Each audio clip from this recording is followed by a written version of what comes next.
पण विधिमंडळातलं माझं भाषण ऐकायला पाहिजे होतं। माझ्या मुंबई बँकेच्या संदर्भात हे सहकार मंत्री बोलत होते, त्यावेळेला मला आमच्या धैर्यशीलने फाईल दिली होती। बोललो शिवाजी शिक्षण संस्था रे सभासद पण झाले नाहीत, ते डायरेक्ट चेअरमन झाले। बोला अशा प्रकारचा बोगस मंत्री आमदार होतो, मंत्री होतो,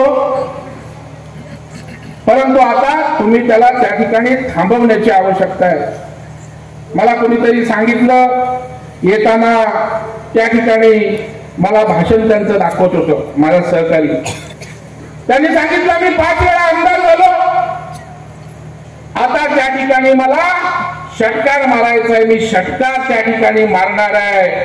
बाळासाहेब पाटील तुम्हाला माझं सांगणं आहे, तुम्हाला फुलटॉस दिलेला नाही जनतेनं, आपण षटकार मारणार।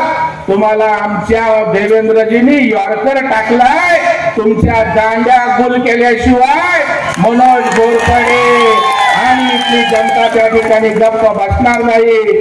माझी आपल्याला विनंती आहे, मी महाराष्ट्रात फिरतो, विदर्भात गेलो, मराठवाड्यात गेलो, उत्तर महाराष्ट्रात त्या ठिकाणी गेलो, पूर्ण महाराष्ट्रामध्ये वातावरण आहे पुन्हा आम्हाला महायुतीचं सरकार हवं आहे। उद्या आपलं सरकार येणार आहे, उद्या तुमचं सरकार येणार आहे, उद्या महायुतीचं सरकार येणार आहे आणि आम्ही जर 2 वर्षात एवढी कामं करू शकतो तर पुढच्या 5 वर्षात काय करू शकतो। आपण पुन्हा या महाराष्ट्राच्या विकासासाठी, कराड उत्तरच्या या ठिकाणी मतदारसंघाच्या विकासासाठी आपण त्या ठिकाणी मतदान आपल्या कमळावर त्या ठिकाणी करा।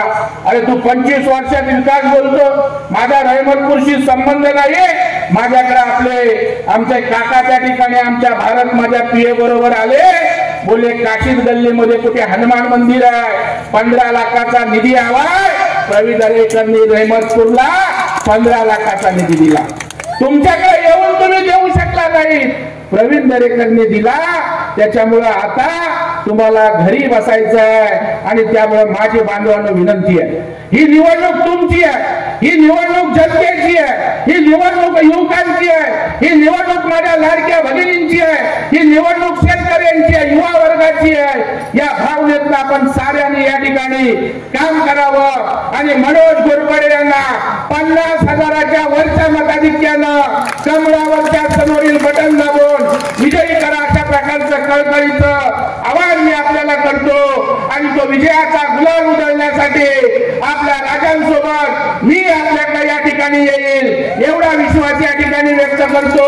अरे छत्रपतींचं नाव घेता, छत्रपतींच्या पुतळ्यावर आमची टीका करता, प्रियंका गांधी तुला छत्रपती पहिलं नीट बोलायला शिक।